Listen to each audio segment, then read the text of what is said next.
Today's Bible reading is taken from Acts of the Apostles, chapter 10, verses 24 to 35. Second readings, letter to Hebrews, chapter 1, verses 2 and 3.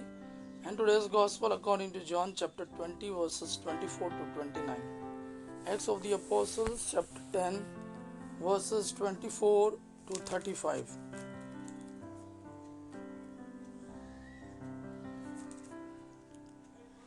The following day, he arrived in Caesarea, where Cornelius was waiting for him together with relatives and close friends that he had invited. As Peter was about to go in, Cornelius met him, fell at his feet, and bowed down before him. But Peter made him rise. "Stand up," he said. "I myself am only a man." Peter kept on talking to Cornelius as he went into the house where he found many people gathered. He said to them, "You yourself know very well that a Jew is not allowed by his religion to visit or associate with Gentiles. But God has shown me that I must not consider any person ritually unclean or defiled. And so when you sent for me, I came without any objection. I asked you then, why did you send for me?" Cornelius said, "It was about this time 3 days ago that I was praying in my house at 3 o'clock in the afternoon. Suddenly a man dressed in shining clothes stood in front of me and said, 'Cornelius, God has heard your prayer and has taken notice of your works of charity. Send someone to Joppa for a man whose full name is Simon Peter. He is a guest in the home of Simon, the tanner of leather, who lives by the sea.' And so I sent for you at once, and you have been good enough to come.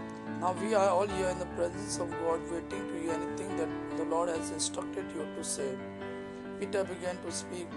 "I now realize that it is true that God treats everyone on the same basis. Whoever worships Him does what is right, is acceptable to Him, no matter what race he belongs to." Today's second reading, letter to Hebrews, chapter 1, verses 2 and 3.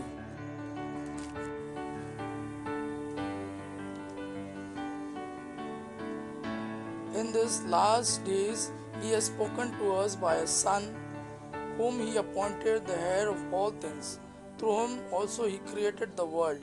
He reflects the glory of God and bears the very stamp of his nature, upholding the universe by his word of power. When he had made purification for sins, he sat down at the right hand of the Majesty on high."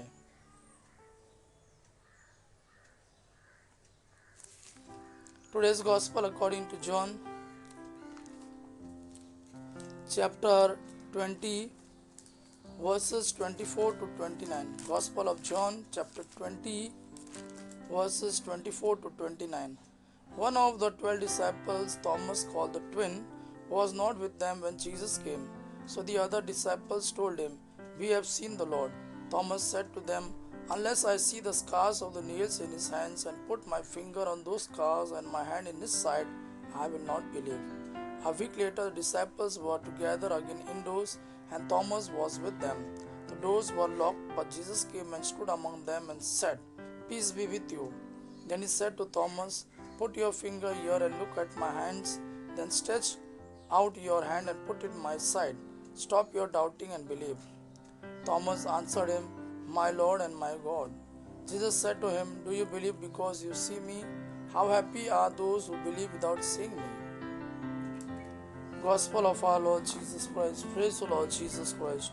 May God our Father and His Son Jesus fill you with His mercy, peace and love. Amen.